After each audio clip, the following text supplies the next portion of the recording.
Most of the people in the normal civilized world are more or less conditioned to be consumers from the moment they're born. We're taught that if you want something, you buy it, you pay for it with money. It's been such a cool ride learning that we can make our own stuff. We can grow our own food. We can get our own energy directly from the sun right here and use it to ride electric vehicles that we build ourselves.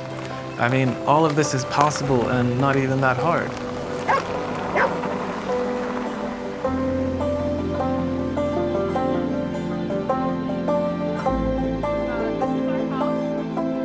Naming the place was pretty fun.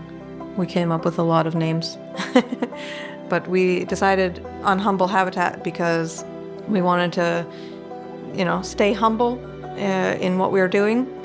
And at the same time, we wanted to continue to create habitat for not just ourselves, but for all the wildlife that we could attract here. So that was the thought behind the name. We also like alliteration, so Humble Habitat. Mm-hmm.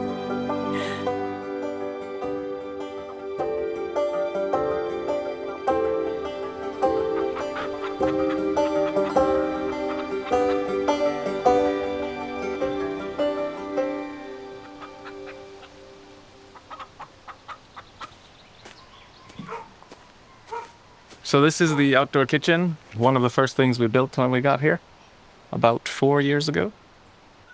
And we started by building this oven from clay and rocks and stuff we found around here. So it's a efficient wood-burning oven.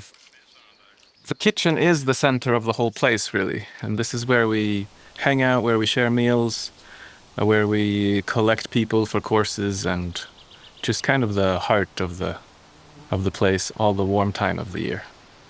Yeah, so we spend basically from the beginning of May until the end of September, depending on the season and how lucky we are. It does get a little tough when your hands are freezing and you're trying to wash the dishes, but it does make bringing all the vegetables from the garden a lot easier because you don't have to worry about cleanup so much.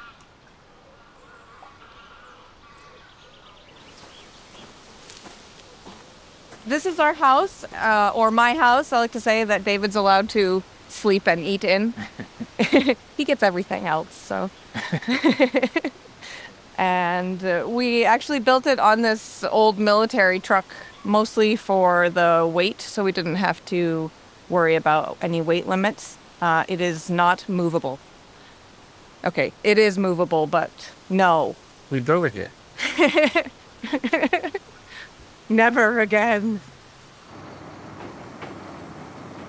When we built this, I really needed to have a normal-sized kitchen, which this is still very small, but it's a fully functioning kitchen. So in the colder months, I can work in here and not feel too confined. We invested in this stove a few years ago, so I can bake all winter long, almost every day. I'm baking stuff along with, I don't know how I worded it.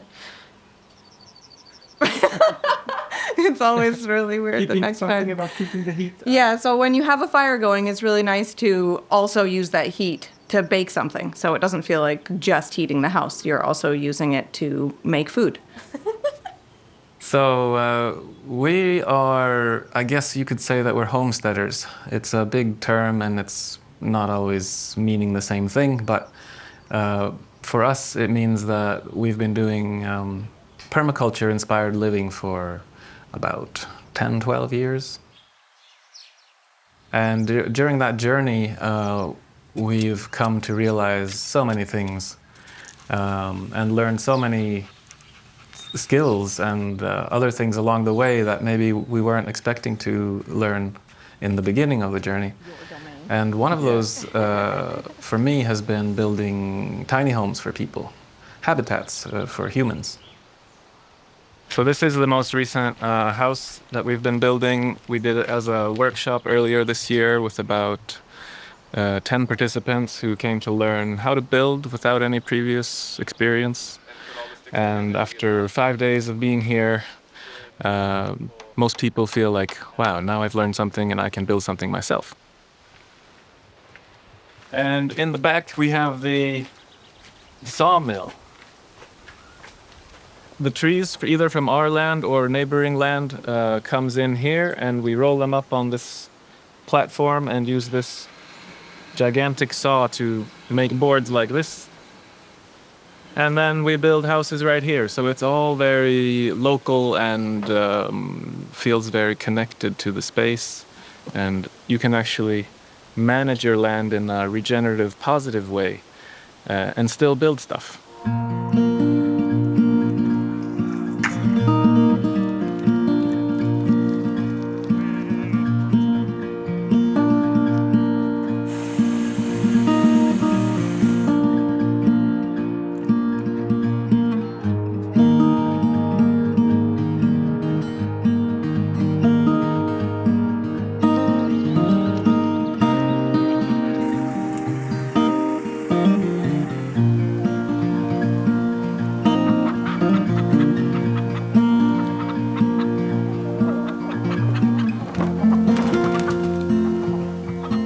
We'd been planning and looking for land to buy, and we finally found this piece of land here. It was on the market for a long time. It's full of rocks in the fields, so none of the farmers around here were particularly interested. And we went here and we found that there was a beaver just over here who had built a dam. The beaver was like the highest selling point when we moved here because they turned, just a tiny little stream that ran through into this lush oasis full of life. That we can swim in. That we can swim in.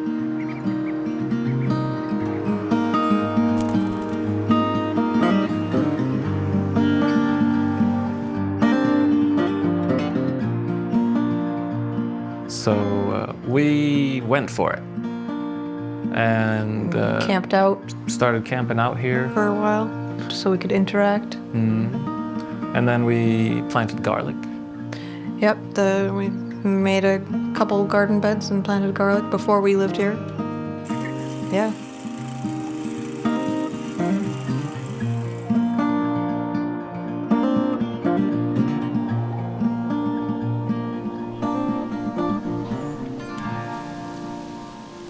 It was really important for me to be able to know where my food came from and to be part of it. So that's also why I've taken on the role of the gardener. It's going back to my roots. That's how I was raised, carrying water from the well and helping my parents pull weeds in the gardens and just spending all of my time outside. And More? I really just wanted that kind of freedom to focus on growing food and learning how to cook the food and preserve it and doing all that is involved, and not having to get up at a specific time to go to work for someone else to make money so I could afford to live and to have a nice car and all that. Ow. Thanks. You got me. It's a dangerous game, blackberries. Oh, that was a good one. These are my favorite.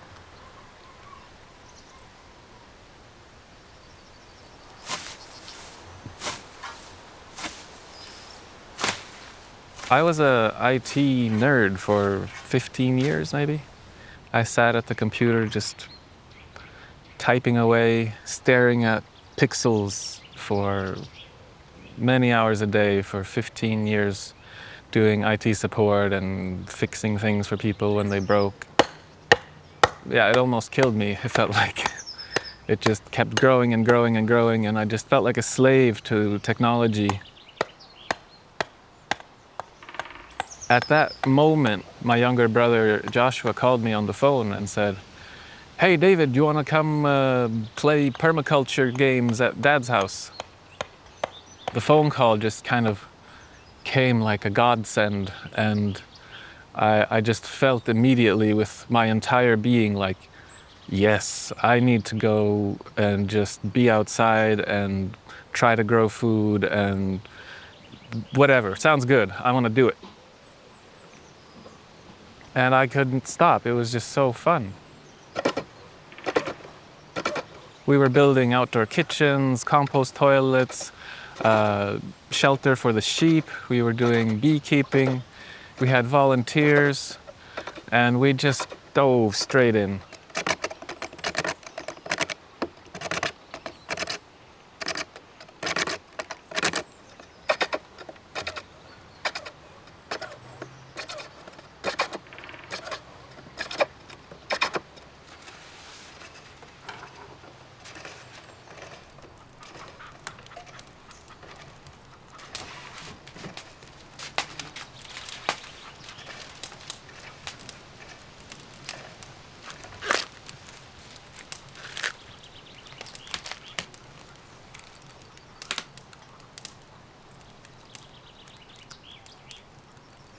I'm from Maine originally, and I grew up on an off-grid homestead in the forest. My dad moved there and started from scratch, kind of like what we've been doing, and built a home and huge gardens, and met my mom and raised a family there. People used to think it was so weird that I had to heat up water to take a shower and to do the dishes, and I had to lug water from the well. And I was always a little bit like insecure because my friends were very modern and had walk-in closets, and, but over the years I got a lot more proud of the way that I was raised, and I spent my entire childhood outside riding bikes, going to the lake, just playing with nature and in nature and really interacting with it. And I feel so blessed to have grown up like that.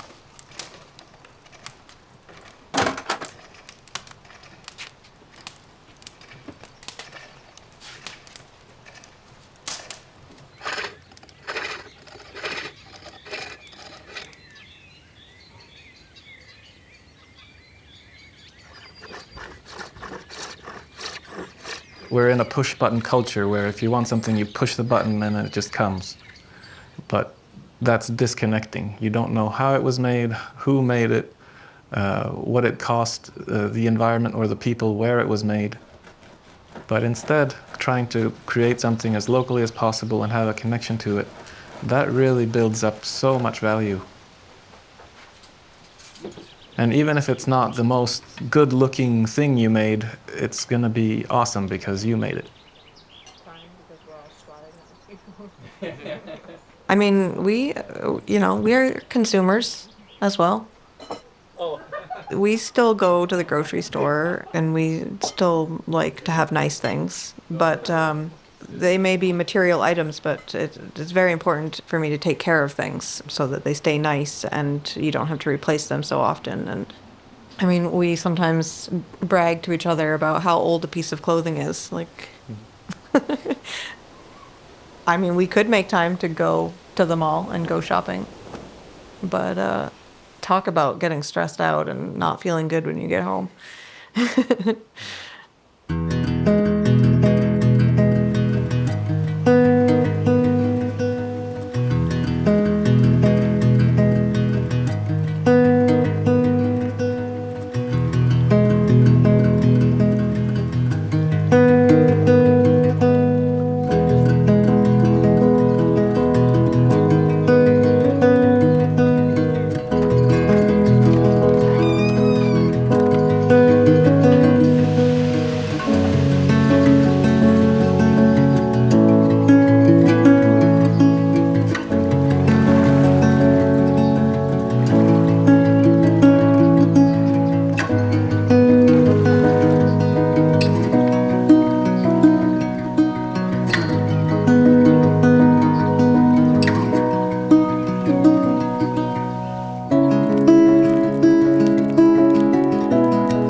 Something that we can learn from especially indigenous populations and old traditions is thinking ahead multiple generations into the future is a really beautiful thing to do.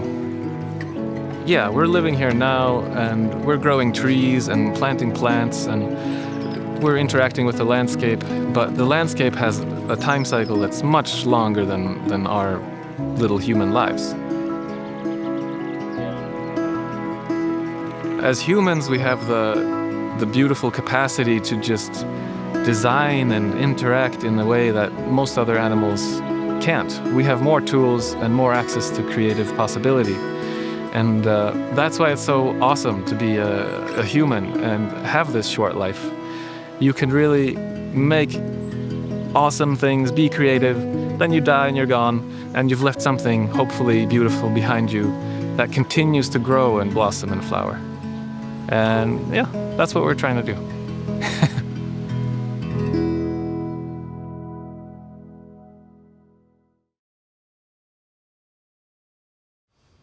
Thank you so much for watching this film. My name is Matthias, and I'm the director of the film and the founder of Campfire Stories. Campfire Stories is a community-supported project. That means that the only way we can keep making films is through the support from the people who watch the films. So please consider joining us as a Patreon supporter. Thank you so much.